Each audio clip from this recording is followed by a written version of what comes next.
Welcome to our channel. Hi friends, সবাই কেমন আছো? আজ আমি তোমাদেরকে চিকেন দিয়ে চপ বানিয়ে দেখাবো। যে চিকেনের মাংসগুলো অনেকজন খেতে চায় না, ভেতরকার সেইগুলোকে দিয়ে তোমাদেরকে একটা চপ বানিয়ে দেখাবো। দেখো, প্রথমেই দিয়ে দিয়েছি 4 টুকরো চিকেন, তার সঙ্গে 2 টুকরো লেবু। এবার ওটাকে সেদ্ধ হতে দিচ্ছি।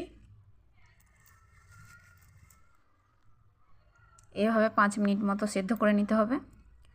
সেদ্ধ হয়ে গেলে আমি একটা জায়গায় মিক্সার জারে কিছু ধনেপাতা, কিছুটা রসুন, কিছুটা আদা, 4টে লঙ্কা, 2-3টে পেঁয়াজ সব গ্রাইন্ড করে নিয়ে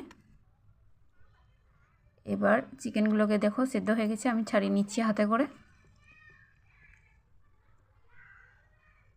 এভাবে চিকেনগুলোকে হাতে করে ছাড়িয়ে নিতে হবে, টুকরো টুকরো করে নেবে।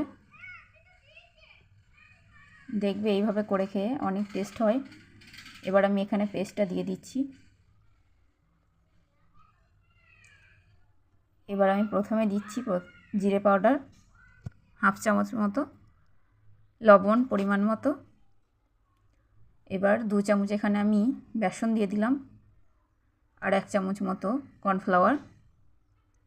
এখানে আমি দিয়ে দিচ্ছি চিকেন 60 মশলা,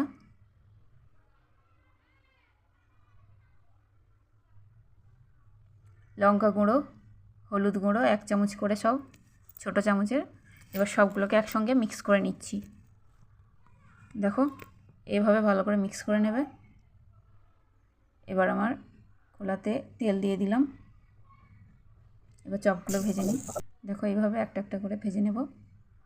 এইভাবে করে খেয়ে দেখবে অনেক টেস্টি হয়। আর তোমাদেরকে কিছু কথা বলে নিই, যারা আমার চ্যানেলে নতুন আছে তারা অবশ্যই আমার চ্যানেলটাকে সাবস্ক্রাইব করে বেল আইকনটা প্রেস করে দেবে। আর যারা আমার সাবস্ক্রাইবার আছো তারা অবশ্যই লাইক কমেন্ট শেয়ার করবে আর কমেন্ট করবে। ভালো লাগলে অবশ্যই